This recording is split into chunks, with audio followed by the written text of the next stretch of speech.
Let's talk about the reports coming out of DK Pittsburgh Sports, which say that the Pittsburgh Steelers are quote unquote convinced that at some point they will land one of three names before the start of the season. One of three massive names. Obviously, Brandon Ayuk is one of those names, but the other two, DK Metcalf and Tyreek Hill, are the two that the Pittsburgh Steelers, and one source tells DK Pittsburgh Sports' Chris Halleck, are convinced they will have on their roster before the start of the season. That is massive. That is a day, as we walked in here, it happened overnight. Talked to Chris today just to clear up any questions that I had and to make sure that this is 100% solid. And well, Chris had more to say to me than he had in that article. And everything that he told me is, yeah, I have been told that this is something that they're very confident in and something that has been not just a one-day process, but several days,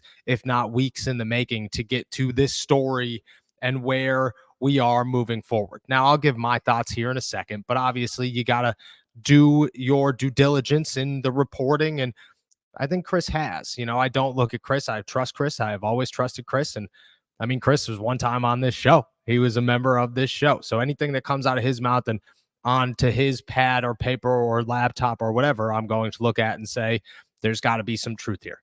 Tyreek Hill, DK Metcalf, and Brandon Ayuk. I will say that there are some problems when it comes to these trade theories. I mean, we have talked about DK Metcalf and how I have been told other things, and I'll stand by those other things when it comes to the Steelers not really being interested in a DK Metcalf where we currently stand. But Tyreek Hill is one where Tua Tagovailoa just signed a massive 4-year deal, a 4-year, $212 million contract, pays him over $50 million per season. Tyreek Hill's taken up over $30 million of cap space over the next 2 years and $56 million the year after that. There's an out, but that out is $22 million in dead space. And you got to be thinking that, yeah, the Pittsburgh Steelers probably don't want to take on that cap space. It sounds pretty wild. And Tyreek Hill has not been a name that, to me, made any sense to the Pittsburgh Steelers. People have talked about it. They have tried to convince themselves that it is going to happen. But to be totally honest, I look at Tyreek Hill and say, man, dude, I don't know how that gets done when it comes to Pittsburgh or how they are willing to come up with that money.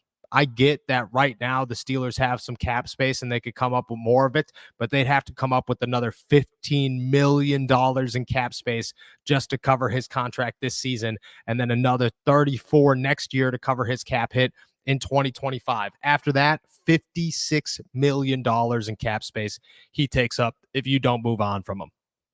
I think there are problems when it comes to just that alone, and it comes to the Tyreek situation and where the Pittsburgh Steelers stand and how they go about things. I get it that right now you don't have a quarterback contract, but man, $30+ million right off the bat for a guy like Tyreek Hill.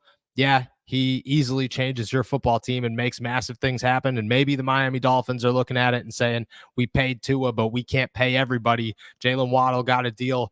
Maybe Tyreek is the guy that gets cut or gets snubbed, or you have to move on from this offseason just to make sure that you could pay everybody moving forward. But I don't know, man. I look at it and say, this year, Brandon Ayuk makes sense because he's $14 million. Next year, he's 30, and you could come up with 30 next year.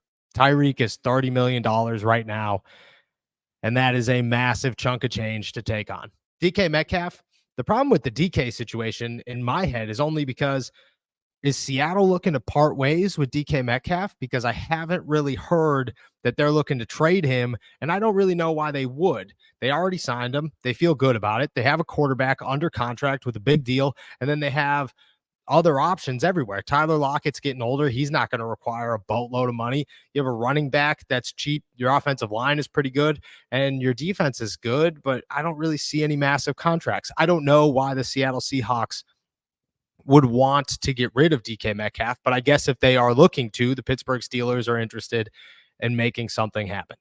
And then obviously Brandon Ayuk, which is the biggest name in Pittsburgh right now, a name that I think everybody is tired of talking about. I think I'm tired of talking about it. What I have heard is that from right now where we stand, because obviously this comes out, you make your phone calls, you do your digging. The Steelers made the phone calls. They tried. Nothing happened. They said, okay. And currently they're kind of sitting back and just waiting for things to happen.